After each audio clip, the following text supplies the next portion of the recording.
Good evening, everyone. Welcome to Let's Have It Out. My name is Redi Tlhabi in Johannesburg. Thank you very much for joining us this evening. So I identify as a feminist broadcaster and author precisely because every day confirms to me that globally women are getting the raw end of the stick. From corporate space to our homes where our freedoms are restricted and women are not getting rewards for their labor.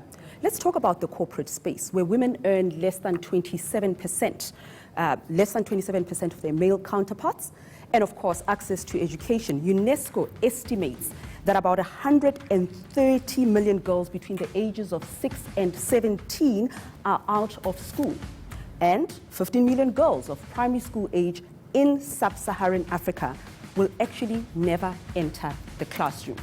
And then we come to that very thing that hangs like an albatross around our necks: sexual violence. South Africa has amongst the highest rape incidents in the world, and the conviction rate for sexual violence are low. Femicide, again, the statistics here are chilling.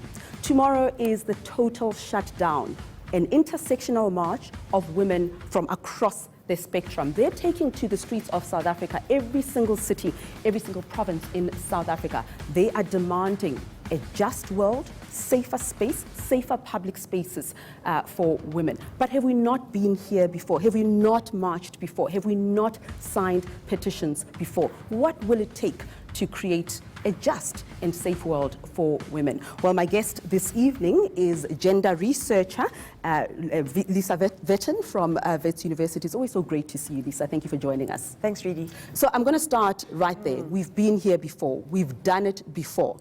What do activists need to do differently, given that we seem to have an unresponsive state?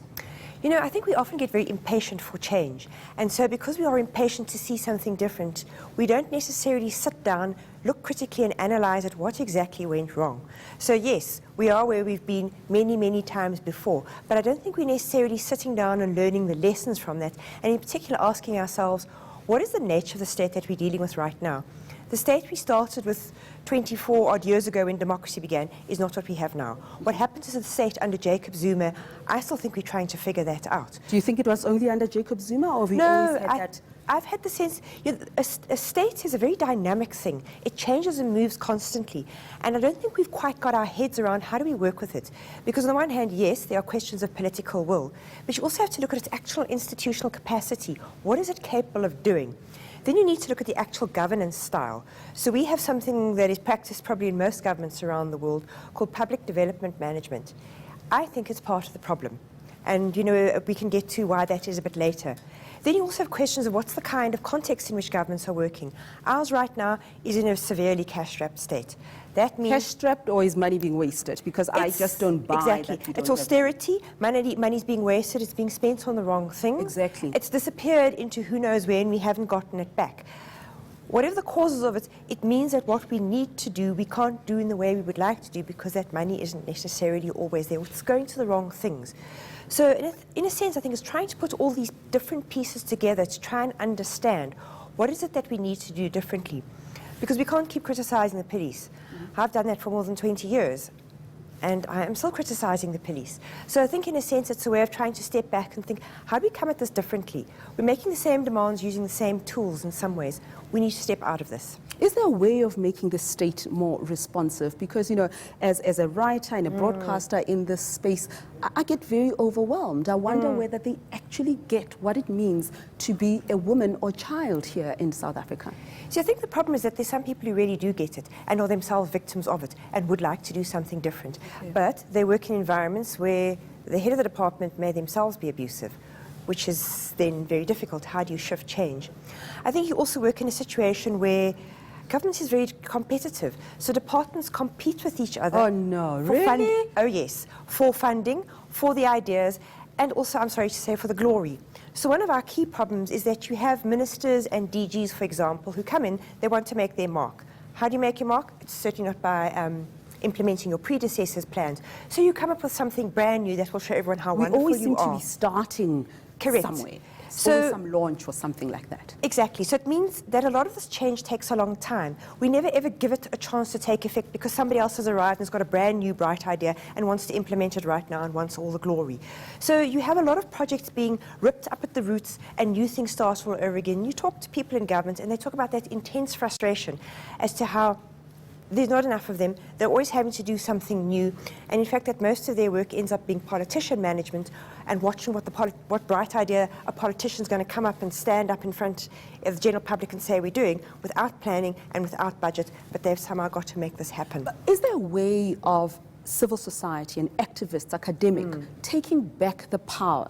Do we always, of course we can't avoid the state. We have to deal with the police. We have to go to the courts. But are there areas where we can make the change and move right along without a state that is unresponsive? I think there'd be a couple of key areas to look at. For me, one of them is the Department of Social Development, and there are two reasons. The one is that's where many women go looking for services. There aren't enough of them. What is offered is often not very good, and it's being eroded. And the women who work in those services, because it is overwhelmingly women, are being incredibly badly paid. So you have two sets of discrimination and inequality going on, the women who provide the service and the women who need the service.